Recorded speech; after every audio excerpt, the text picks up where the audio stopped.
मंचस्थ सभी महानुभाव, साथियों,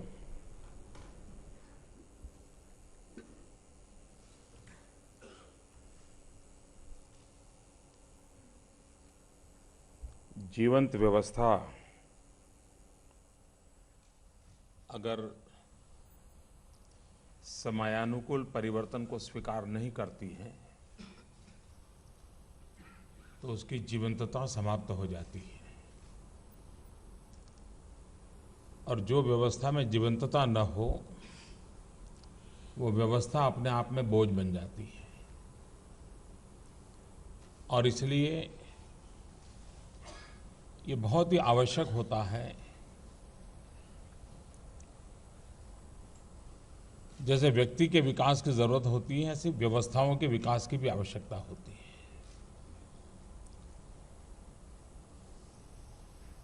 समयानुकूल परिवर्तन की आवश्यकता होती है। कालबाह्य चीजों से मुक्ति के लिए बहुत बड़ा साहस लगता है,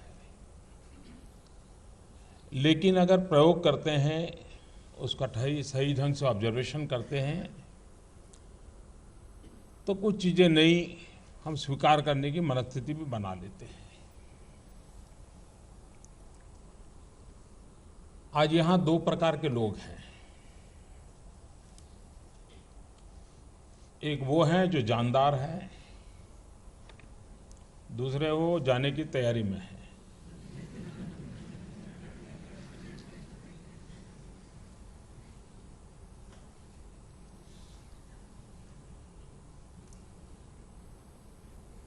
वो इंतजार करते होंगे कि अब 16 में जाना है तो फिर क्या करेंगे, 17 में जाना है तो क्या करेंगे।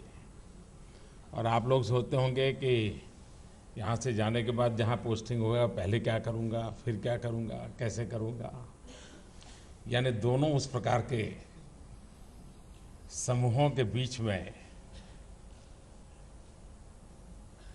आज का ये अवसर है। जब आप लोग मसूरी से निकले होंगे तब तो बिल्कुल एक ऐसा मिजाज होगा कि वाह, अब तो सब कुछ हमारी मुट्ठी में है। और फिर अचानक पता चला होगा कि नहीं नहीं वो नहीं जाना, यहाँ थोड़े दिन। और पता नहीं आप पर क्या क्या बीती होगी। और यहाँ से आगे क्या होगा तो समय बताएगा। पर ये विचार जब मेरे मन में आया तब एक विचार ये था, हम बहुत पहले एक बात बचपन में सुना करते थे कि कुछ लोग पत्थर पे तराशने का काम कर रहे थे और किसी ने जाकर के पूछा अलग अलग लोगों से, क्या भाई क्या कर रहे हो। तो किसी ने कहा यार क्या करें भाई, अब गरीब के घर में पैदा हुए हैं, पत्थर फोड़ते रहते हैं, गुजारा करते हैं। दूसरे के पास पूछा तो उसने कहा कि अब देखो भाई, पहले तो कहीं और काम करता था लेकिन वहाँ ठीक से आमदनी नहीं होती थी। अब यहाँ आया हूँ, देखता हूँ पत्थर पे अपनी भविष्य की कुछ लकीरें बन जाए तो मैं वो कोशिश कर रहा हूँ। तीसरे के पास गए तो उसने भी ऐसा ही, देखो भाई अब काम मिल गया है, ऐसे ही सीखते हैं करते हैं। एक के पास चले गए तो बड़े उमंग के साथ काम कर रहा, करता तो वही था, वो भी वही करता था जो पहले 3 वाले करते थे। तो उसने कहा नहीं नहीं जी, मैं तो, मेरे जीवन का एक बड़ा सौभाग्य है, बहुत बड़ा भव्य मंदिर बन रहा है और मैं उसमें ये पत्थर तराश करके उस मंदिर के अंदर ये हिस्सा मैं तैयार कर रहा हूँ। क्योंकि उसे मन का भाव ये था कि मैं एक विशाल भव्य मंदिर का काम का एक हिस्सा हूँ और उसके लिए मैं तराश रहा तो एक पत्थर के कोने को तराश रहा हूँ, लेकिन मेरा अंतिम परिणाम उस भव्य मंदिर के निर्माण का हिस्सा है। और वो भव्य मंदिर की कल्पना उसकी थकान दूर कर देती थी, उसको बोझ नहीं लगता था पत्थर तराशना। कभी कभार हम भी फील्ड में जाते हैं, एक किसान कोई बात लेकर के आता है, उसका काम करते हैं तो हमें लगता है मैंने किसान का काम किया। किसी गांव में गए, बिजली का समस्या है, बिजली की समस्या दूर की, तो हमें लगता है कि मैंने बिजली की समस्या में कोई रास्ता निकाला। लेकिन यहाँ 3 महीने इस परिस्थिति में रहने के बाद जब जाएंगे तो आपको लगेगा मैं जो कर रहा हूँ, वो जो मैं दिल्ली में 3 महीने बिताए थे और हिंदुस्तान का जो शकल सूरत बदलने का काम है, मैं उसमें एक हिस्सा बन करके जिस धरती पर मैं हूँ वहाँ मैं कंट्रीब्यूट कर रहा हूँ। और इसलिए मसूरी से निकल करके गए हुए व्यक्ति ने किया हुआ काम, उससे मिला हुआ संतोष, और दिल्ली में बैठ करके पूरे भारत के भविष्य के नक्शे को देख करके जाकर के अपने क्षेत्र में काम करने वाला प्रयास, ये दोनों में बहुत बड़ा फर्क है, बहुत बड़ा फर्क है। अगर ये अनुभव 3 महीने में आया है तो आपकी वहां की काम करने की सोच बदल जाएगी। अगर आप जिस क्षेत्र में जाएंगे और उसके अंदर 2 गांव ऐसे होंगे जहां बिजली का खंभा भी नहीं लगाएगा, लेकिन अब जब जाएंगे तो आपको लगेगा अच्छा, वो हिंदुस्तान के 18,000 गांव हैं जो बिजली के खंभे नहीं लगे हैं, वो 2 गांव मुझे पूरे करने हैं, मैं नहीं देर करूंगा, मैं पहले काम पूरा करूंगा। यानी इन ट्यून विथ विजन हमारा एक्शन होगा। और इसलिए एक समग्रता को किताबों के द्वारा नहीं, लेक्चर के द्वारा नहीं, एकेडमिक डिस्कशन के द्वारा नहीं, प्रत्यक्ष रोजमर्रा के काम में काम करते करते अलग तरीके से सीखा जा सकता है। अब ये प्रयोग नया है तो ये भी तो विकसित हो रहा है। तो आपने देखा होगा कि जब पहले आए होंगे तो आपको एक ब्रीफिंग दिया गया होगा, बीच में अचानक एक और काम आ गया होगा कि अरे भाई देखो जरा इसको भी करो। ये क्योंकि एक व्यवस्था को विकसित करना है तो सुझाव जैसे आते गए जोड़ते गए। मेरे आप सब से भी गुजारिश है, ये 3 महीने वाला प्रयोग कैसा हो, कितने समय का हो, कैसे उसमें बदलाव लाया जाए और अच्छा कैसे बनाया जाए, या इसको न किया जाए, ये भी हो सकता है, लेकिन न किया जाए इसका कोई लाभ नहीं है। ऐसा क्या किया जाए, ये पहली बैच है जिसको इस प्रकार से जुड़ने का अवसर मिला है। अगर आप उस प्रकार के सुझाव डिपार्टमेंट को देंगे, मुझे डिपार्टमेंट बता रहे थे कि वो रेगुलर आपसे इंटरेक्शन करते रहते थे, आपके अनुभवों को पूछते रहते थे, वो बताते थे। लेकिन फिर भी अगर आपको कुछ लगता है कि हाँ इस व्यवस्था को और अधिक परिणामकारी बनाना है, प्राणवान बनाना है, तो कैसे बनाया जाए, इस पर आप लोग सुझाव देंगे तो अच्छा होगा। अब आप एक नई जिम्मेवारी की ओर जा रहे हैं। आपके मन में 2 प्रकार की बातें हो सकती हैं।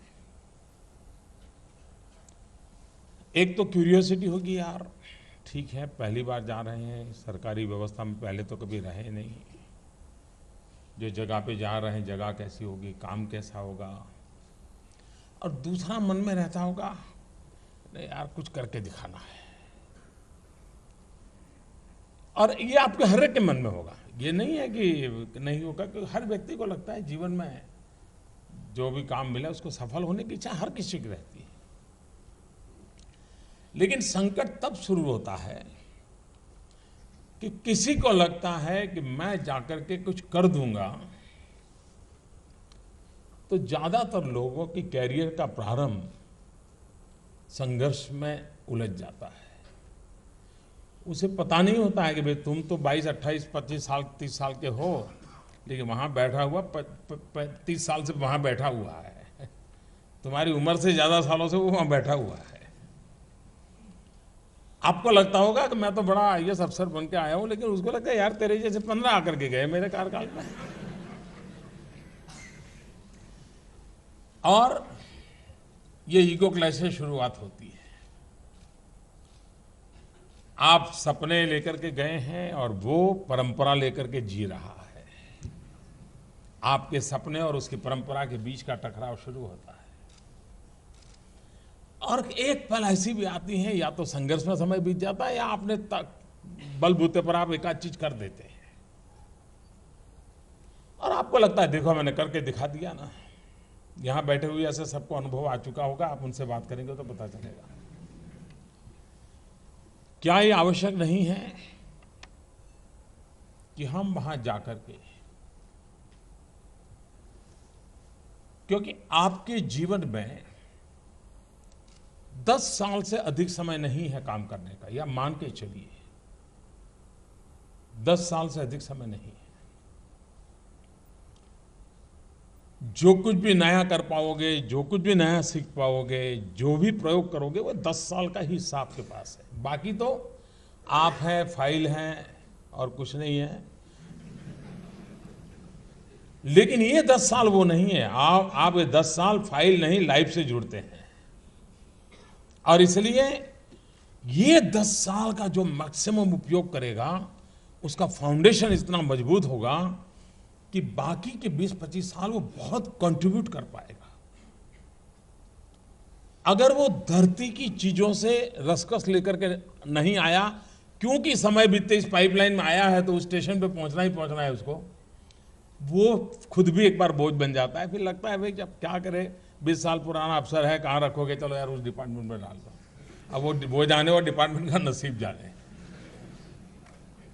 लेकिन अगर हम एक करते आए हैं, सीख करके आए हैं, जी जान से जुट गए हैं, आप देखिए आपकी इतनी ताकत होगी चीजों को जानने की, समझने की, उसको हैंडल करने की, क्योंकि आपने खुद ने किया होगा। कभी कभार एक्सपीरियंस बहुत बड़ी ताकत रखते हैं। मुझे एक मुख्यमंत्री ने एक बार घटना सुनाई थी। वे अपने कैरियर में बहुत सामान्य एक जीवन से निकले थे। वो भी पुलिस डिपार्टमेंट में छोटी नौकरी करते करते वो आए थे। अब वो व्यक्तित्व में काफ़ी कुछ था, तो वो मुख्यमंत्री बने। उनके मुख्यमंत्री काल में एक बहुत बड़े दिग्गज नेता के बेटे का किडनैपिंग हुआ। अब बड़ा टेंशन पैदा हो गया, क्योंकि वो जिसके बेटे का किडनैपिंग हुआ था वो दूसरे दल के थे, ये सब मुख्यमंत्री थे वो तीसरे दल के थे। और मीडिया को तो फिर मौज ही थी। तो लेकिन उन्होंने सारी मशीनरी को मोबिलाइज किया। उन्होंने एक सूचना दी, बड़ा इंटरेस्टिंग था। उन्होंने अपने इंटेलिजेंस वालों को कहा कि भाई तुम जरा देखो, दूध बेचने वालों को जरा मिलो और देखिए कहाँ पर अचानक दूध की मांग बढ़ी है। पहले 500 ग्राम लेते थे, अब 2 लीटर ले रहे हैं, कहाँ है जरा देखो। उन्होंने आइडेंटिफाई किया कुछ थे जहाँ पर अचानक दूध ज़्यादा लिया जा रहा था। उन्होंने कहा उसको ज़रा मॉनिटरिंग करो। और सरप्राइजिंगली ये किडनैप कर करके जो लोग थे, जिस जगह पे ठहरे थे, वहीं पर दूध खरीदा जाता था 2-3 लीटर अचानक। उस एक बात को लेकर के उन्होंने पूरा अपना जो बचपन का, जवानी का जो पुलिसिंग का अनुभव था, वो मुख्यमंत्री बनने के बाद काम में लगाया। और जो पूरा डिपार्टमेंट के दिमाग में नहीं बैठ रहा था, उनके दिमाग में, और वो किडनैप करने वाले सारे पकड़े गए और बच्चे को निकाल करके ले आए और एक बहुत बड़े संकट से बाहर आ गए। ये क्यों हुआ? तो अपने जीवन के प्रारंभिक कार्यकाल में किए हुए, आपके जीवन में आप उस अवस्था में है, उस अवस्था में इतना पसीना बहाना चाहिए, इतना पसीना बहाना चाहिए, साथियों को लगना चाहिए कि यार ये एक बड़ा अफसर ऐसा है, खुद मेहनत करता है, तो और औरों को कभी कहना नहीं पड़ता है, फिर सब लोग दौड़ते हैं। आप अगर बोर्ड लगाओगे एक समय पर ऑफिस आना चाहिए, उसकी उतनी ताकत नहीं है कि आप समय के पहले 5 मिनट पहुंच जाए, उसकी ताकत है। आप अफसरों को कहे कि भाई सप्ताह में 1 दिन दौरा करना चाहिए, रात को गांव में रुकना चाहिए, 2 दिन रुकना चाहिए, उतनी ताकत नहीं है कि जब तक हम जाकर के रुके। हमारे पूर्वजों ने जो व्यवस्थाएं विकसित की होगी वो निकम्मी नहीं होगी, ये मान के चलिए। उसके पीछे कोई न कोई लॉजिक होंगे, कोई न कोई कारण होंगे। मूलभूत बातों का अपना सामर्थ्य होता है। हम उसको रिलीजियसली फॉलो कर सकते हैं क्या? रिलीजियसली हम फॉलो करें, लेकिन हमारी बुद्धि शक्ति को उसमें जोड़ करके उसमें से आउटकम की दिशा में हम प्रयास करें। और अगर ये हम करेंगे तो हमें लगेगा कि हम सचमुच में परिणाम ला सकते हैं। अब आप लोग जो हैं, करीब करीब आने वाले 10 साल में हिंदुस्तान के 1/5 डिस्ट्रिक्ट्स को संभालने वाले लोग हैं यहाँ। नेक्स्ट 10 ईयर हिंदुस्तान के 1/5 डिस्ट्रिक्ट का भाग्य बदलने वाले हैं। आप कल्पना कर सकते हैं कि इस देश के 1/5 डिस्ट्रिक्ट को ये टीम अगर बदल दें तो मैं नहीं मानता हूं हिंदुस्तान को बदलने में कोई रुकावट आ सकती है। आपके पास व्यवस्था है, आपके पास निर्णय करने का अधिकार है, आपके पास टीम है, रिसोर्सेज क्या नहीं है, सब कुछ है। दूसरा, कम से कम संघर्ष, कम से कम, ये तो मैं नहीं कह सकता कि कहीं कोई हो ही नहीं सकता, थोड़ा बहुत तो कर दिया हो, लेकिन टीम फॉर्मेशन की दिशा में प्रयास, पुराने अनुभवियों को पूछना, आप जिस डिस्ट्रिक्ट में आपको लगाया जाएगा, हो सकता है यहां बैठे हुए लोग में से कोई होगा जो उस डिस्ट्रिक्ट में काम करके आया होगा अपनी कैरियर की शुरुआत में, तो जरा ढूंढिए ना कि भाई पिछले 25 साल में आप जहां गए हैं वहां पहले कौन कौन अफसर आकर के गए हैं। पत्र, चिट्ठी लिखिए, उनको संपर्क करने की कोशिश कीजिए, आप जब आए थे तो क्या विशेषता थी, कैसे हुआ। आपको 25 साल का पूरा हिस्ट्री आप बड़ी आसानी से एब्सॉर्ब कर लेंगे, तो आप एक कंटिन्यूटी में जुड़ जाएंगे। और बहुत लोग होंगे, अच्छा, एक मनुष्य जीवन की एक बड़ी विशेषता है, उसका फायदा भी लिया जा सकता है। इंसान जब निवृत्ति होती है और जब पेंशन आता है तो पेंशन बोधि वृक्ष जैसा होता है, पूरा ज्ञान उभर करके पेंशन के साथ आ जाता है और वो इतने सुझाव सलाह देते हैं, ऐसा करते तो अच्छा होता, ऐसा करते तो अच्छा होता। अब ये गलत कर रहे थे, मेरा मत नहीं है, अपने समय में कर नहीं पाए, लेकिन उनको पता था कि ये करने जैसा था, कुछ कारण थे नहीं कर पाएंगे। अगर आपके माध्यम से होता है तो वो चाहता है कि यार तुम ये करो, इसलिए वो उनके जो ज्ञान संपुट है वो हमें उपलब्ध होता है। अगर आपके जिस इलाके में काम किया वहाँ 8-10 अफसर पिछले 20-22 साल में निकले होंगे, आज जहाँ भी हो समय लेकर के, फ़ोन पर पे चिट्ठी लिख करके, मुझे आपका मार्गदर्शन चाहिए, मैं वहाँ जा रहा हूँ, आपने इतने साल काम किया था, जरा बताइए। वो आपको लोगों के नाम बताएंगे। देखो भाई, उस गांव में वो जो 2 लोग थे, बहुत अच्छे लोग थे, कभी भी काम आ सकते हैं, हो सकता है आज उनकी उम्र बड़ी हो गई, काम आएंगे। आपको जो क्वालिटेटिव अच्छी विरासत है, ये सरकारी फाइल में नहीं होती है बात, और नहीं आपके दफ्तर में कोई रहेगा जो आपको उंगली पकड़ ले जाए, ये अनुभव से निकले हुए लोगों से मिलती है। क्या हमारी ये कोशिश रहनी चाहिए कि हम इसको जोड़ें, हम ये मान के चलें कि सरकार की ताकत से समाज की ताकत बहुत ज्यादा होती है। सरकार को जिस काम को करने में लोहे के चने चबाने पड़ते हैं, अगर समाज एक बार साथ जुड़ जाए तो वो काम ऐसे हो जाता है पता तक नहीं चलता है।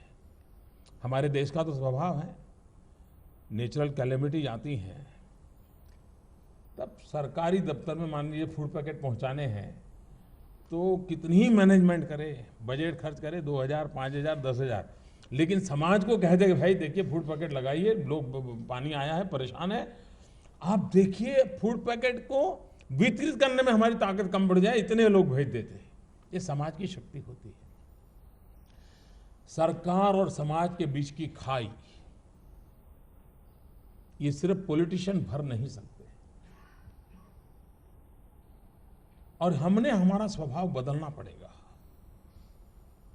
हम इलेक्टेड बॉडी के द्वारा ही समाज से जुड़े, ये आवश्यक नहीं है, हमारी व्यवस्था का सीधा संवाद समाज के साथ होना चाहिए।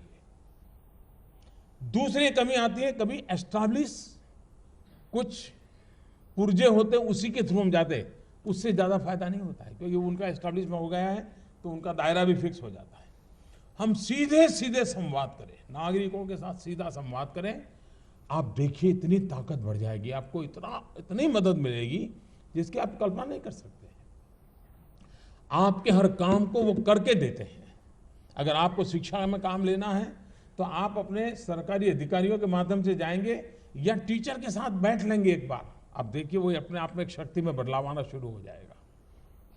मेरा कहने का तात्पर्य है कि हम अपने आप को हमारे दफ्तर से अगर बाहर निकाल सकते हैं, हम हमारी व्यवस्था को दफ्तरों से बाहर निकाल करके जोड़ सकते हैं। अब ये अनुभवी अफसरों ने जो योजनाएं बनाई थी, और आप लोगों को मैंने सुझाव दिया था, सिन्हा जी को जरा इनको देखिए, वो बराबर इसका डिस्कशन करें और क्या कमियां ढूंढ के लाएंगे। अब आपने प्रेजेंटेशन में वो सारी बातें उजागर की है, और आपका जितना अनुभव था, जिस सर्कमस्टेंसेस में आपने काम किया, आपने सुझाव भी दिए हैं। मैं चाहूँगा कि डिपार्टमेंट के लोग इसको जरा एक बार सीरियसली प्रॉपर फॉरम में देखें कि क्या हो सकता है। हो सकता है 10 में से 2 होगा, लेकिन होगा तो सही।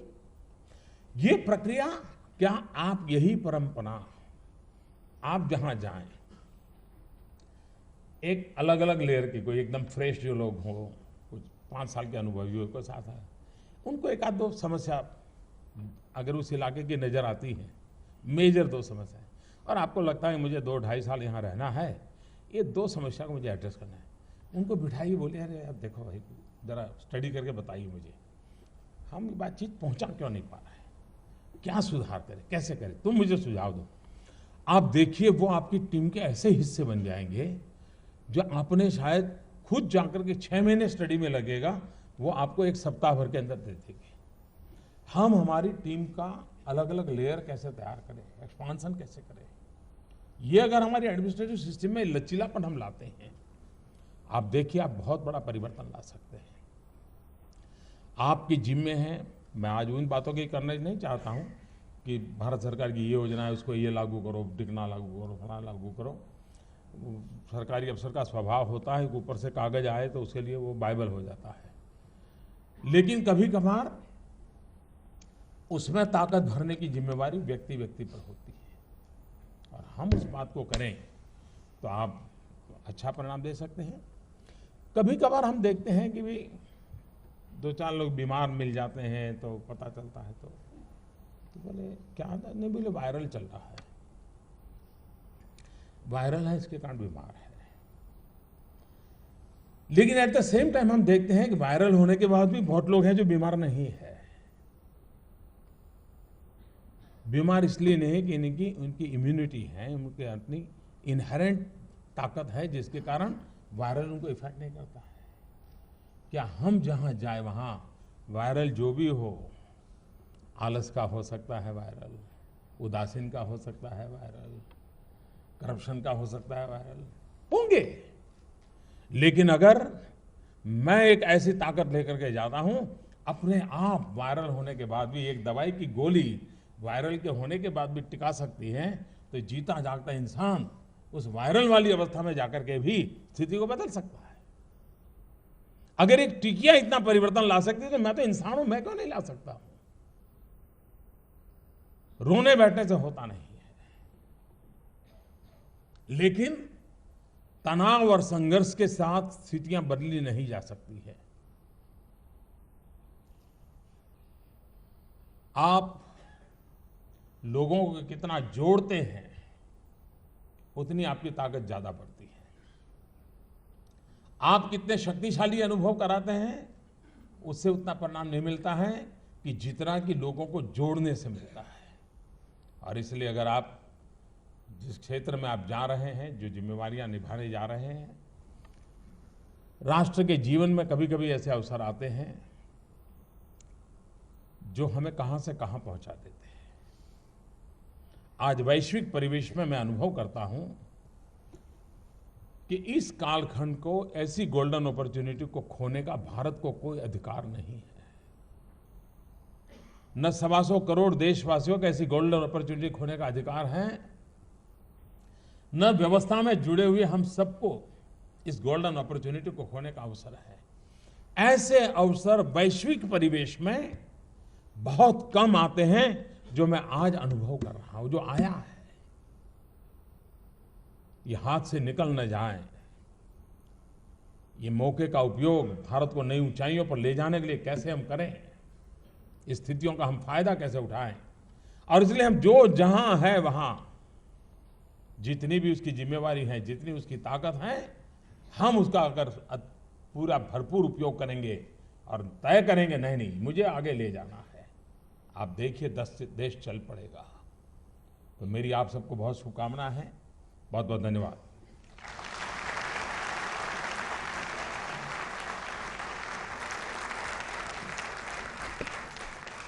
हम सब माननीय प्रधानमंत्री जी के हार्दिक आभारी हैं कि उन्होंने आज हमें उद्बोधित किया। आज का दिन हम सब के लिए अविस्मरणीय रहेगा। माननीय प्रधानमंत्री महोदय, मैं सोनिया मीना, भारतीय प्रशासनिक सेवा के 2013 बैच की ओर से आपको विश्वास दिलाना चाहूँगी कि हम सब समर्पित भाव से नागरिक प्रथम के मंत्र को सर्वोपरि रखते हुए सुशासन का माध्यम बनने के लिए प्रतिबद्ध हैं। मैं यहाँ गुरुदेव रविंद्रनाथ टैगोर की चंद पंक्तियाँ कहना चाहूँगी। I slept and dreamt that life was joy. I awoke and saw that life was service. I acted and behold, service was joy. इसी भाव से हम संकल्प करते हैं कि हम अपनी सेवा, कर्तव्य निष्ठा एवं आचरण से इस महान देश की प्रतिष्ठा को और भी बढ़ाएंगे। हम हमेशा याद रखेंगे कि हम सिविल सर्वेंट हैं और हमें सिविल भी रहना है और हमें सर्वेंट भी रहना है। कार्यक्रम की अंतिम कड़ी में मैं सचिव कार्मिक एवं प्रशिक्षण विभाग श्री संजय कोठारी जी से अनुरोध करती हूं कि वे धन्यवाद प्रस्ताव प्रस्तुत करें। माननीय प्रधानमंत्री महोदय, आदरणीय कार्मिक राज्य मंत्री जी, डायस पर बैठे हुए वरिष्ठ अधिकारीगण, भारत सरकार के सचिव, अतिरिक्त सचिव, संयुक्त सचिव, मेरे सभी साथी अधिकारीगण एवं युवा सहायक सचिव, जैसा कि आपको बताया है, भारतीय प्रशासनिक सेवा के इतिहास में ये पहली बार हुआ है कि राष्ट्रीय प्रशासनिक अकादमी मसूरी से IAS अधिकारी सीधे भारत सरकार में पोस्टिंग पाए हैं और उन्होंने प्रधानमंत्री जी से इंटरेक्शन का भी किया है। यह प्रयोग आदरणीय प्रधानमंत्री जी की प्रेरणा से ही शुरू हुआ है। आपको जानकर आश्चर्य होगा कि IAS के आधे से अधिक अधिकारी बिना भारत सरकार में आए सेवानिवृत्त हो जाते हैं। ये बात 2013 बैच पर लागू नहीं होती क्योंकि पूरा 170 अधिकारी भारत सरकार में 3 महीने की पोस्टिंग कर चुका है। इसमें जो इसके फ़ायदे हुए हैं उसमें है कि आप भारत सरकार में जो भी काम देख रहे हैं एक नेशनल पर्सपेक्टिव पर, इंटरनेशनल पर्सपेक्टिव पर देख रहे हैं। जब फील्ड में जाएंगे तो आपका परिप्रेक्ष्य दूसरा हो जाएगा। एक जो कुएं का मेढक होता है उस तरीके से बढ़ के आप इंटरनेशनली चीज़ों को देखेंगे। आपके कॉन्फिडेंस में बढ़ोतरी हुई है कि आप किसी से भी इंटरेक्ट कर सकते हैं। अभी आपने प्राइम मिनिस्टर साहब से इंटरेक्ट किया है और इस सब को लाने के लिए प्रधानमंत्री जी ने आपको यहाँ लाया है और एक बहुत ही मोटिवेशनल स्पीच दी है। और सबसे बड़ी बात है कि परिवर्तन कैसे करना है, उसके कुछ सूत्र दिए हैं जो आप पूरे फील्ड एक्सपीरियंस में ध्यान रखें। आज से 1 महीने पहले प्रधानमंत्री जी ने 24 से 25 साल के सीनियरिटी के अधिकारियों को संबोधित किया था और ये कहा था कि अपने अंदर के विद्यार्थी को मरने मत दो, नया नया सोचो, नई नई चीज़ करो। आप सभी लोग कॉलेज से निकले हैं, अभी बहुत युवा हैं, नई नई चीज़ सोचिए, नए नए आयाम कीजिए और किसी तरीके से इस देश में परिवर्तन लाएं। प्रधानमंत्री जी का सपना है कि जो गरीब से गरीब आदमी हैं, छोटे से छोटे विलेज में रहता है, उसके चेहरे पर खुशी ला सकें। हम सब इसी प्रयास में कोशिश करें कि सफल हों। प्रधानमंत्री जी ने अभी कहा था कि पहले 10 साल आपके जीवन के मुख्य साल हैं। पहले 10 साल में अभी आप SDM लगेंगे, फिर आप ADC लगेंगे या डेवलपमेंट ऑफिसर लगेंगे, म्युनिसिपल कमिश्नर लगेंगे, कलेक्टर लगेंगे। ये सारे साल आप बार बार लोगों से मिलेंगे, आम आदमी से मिलेंगे, उनसे किसी तरीके से जुड़ाव रखिए, उनके जीवन में परिवर्तन लाइए। ये बहुत बड़ा चैलेंज है हम सबके सामने। ये कहना कि इस चीज़ सरकार करेगी, सरकार कोई चीज़ नहीं, हम सब मिलके सरकार हैं। तो आप सब पर हम सब की आशाएं निर्भर हैं। आप सब में जैसा कि बताया था कि बहुत सारे लोग इंजीनियर हैं, बहुत सारे लोग डॉक्टर्स हैं। सारे टैलेंट का यूज़ कीजिए। बहुत बड़े बड़े प्रोग्राम हैं, डिजिटल इंडिया है, मेक इन इंडिया है, स्वच्छ भारत है, स्किल इंडिया है, जिसमें आप इनका प्रयोग कीजिए। हर चीज़, जैसा प्रधानमंत्री जी ने भी कहा, हर चीज़ जो आपने सीखी है सब काम में आएगी। एक बात और जो प्रधानमंत्री जी ने कही कि इस प्रयोग को और कैसे सक्सेसफुल करें, हम आपसे फीडबैक लेंगे, बात करेंगे और उनके सामने हम प्रस्तुत भी करेंगे। आज से 3 महीने पहले जब आप सब लोग यहाँ आने वाले थे तो ये हमारे लिए बहुत बड़ा चैलेंज था। आप सब लोगों के लिए घर की व्यवस्था करना, आपको कैसे ट्रेन करना। ट्रेनिंग हमारा फोर्टे रही है, हमने खुद ट्रेनिंग आपकी तरह एकेडमी में ली थी। हम सब ने मिलकर एक प्रोग्राम बनाया, एक पूरा परिवर्तन किया।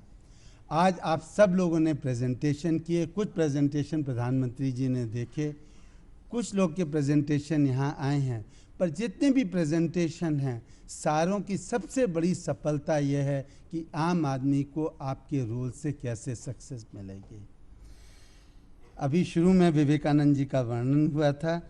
उन्होंने ये कहा था कि मुझे कुछ ऐसे पुरुष और महिलाएं दो जो निस्वार्थी और निष्कलंक हो और मैं जगत का निर्माण करूंगा। आज प्रधानमंत्री जी आपके सामने 170 ऑफिसर हैं जो इसी कैटेगरी में हैं और वो इसी भारत को परिवर्तन करने में तत्पर हों। 169 सहायक सचिव को एक नई कार्यप्रणाली में लाना, उनको पोस्टिंग देना, रहने की व्यवस्था करना और उनको काम में इन्वॉल्व करने एक बहुत बड़ा चैलेंज था। इसमें हमें राज्य मंत्री जी का, प्रधान सचिव, अतिरिक्त प्रधान सचिव, प्रधानमंत्री कार्यालय का, कैबिनेट सचिव, उनके अधिकारियों का समय समय पर गाइडेंस मिली है, मैं उनका आभारी हूँ। इस पूरे प्रयास में सभी मिनिस्ट्रीज़ के सचिव, मेंटर सचिव, विशेष सचिव, अतिरिक्त सचिव, संयुक्त सचिव, सभी साथी अधिकारियों से भी हमें पूरा सहयोग मिला है। सभी अधिकारियों ने इनसे पूरा सहयोग दिया है, हम उनके भी बहुत आभारी हैं। इनको बहुत छोटे से समय में घरों की व्यवस्था करने के लिए अर्बन डेवलपमेंट ने पूरा सहयोग दिया, हम उनके भी बहुत आभारी हैं। जो मिनिस्ट्री ऑफ पर्सनल थी वो एक एकेडमी के फॉर्म में वर्क कर रही थी। एक कोर्स डायरेक्टर भी हमने बनाया जो छुट्टी देता था, नहीं भी देता था। मैं उन सब का भी आभारी हूँ कि सबको साथ लेके आपके साथ काम किया है, कुछ को रुष्ट किया है, कुछ को खुश किया है, अंत में सबको खुश करेंगे। एंड इन सब के लिए DRDO का, मीडिया के भी हम बहुत आभारी हैं। अंत में मैं असिस्टेंट सेक्रेटरी का इस उत्साह देख के हम लोग सब बहुत प्रेरित हैं और ये आशा करते हैं कि उत्साह आपका पूरे जीवन में चलता रहेगा, उत्साह में कभी कमी नहीं आएगी। वो जो विद्यार्थी है, जो प्रधानमंत्री जी बार बार कहते हैं, वो जागरूक रहेगा, हर वक्त आप नई चीज़ करेंगे और इसी भाव से कि आपका एक अच्छा उज्जवल भविष्य हो और एक उज्जवल भारत के निर्माण में आप सब तत्पर हों। धन्यवाद।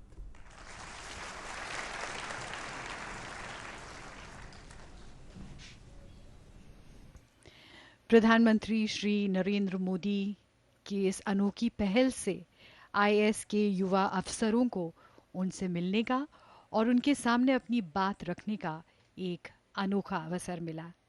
इसके साथ ही दूरदर्शन की पूरी टीम की ओर से नमस्कार।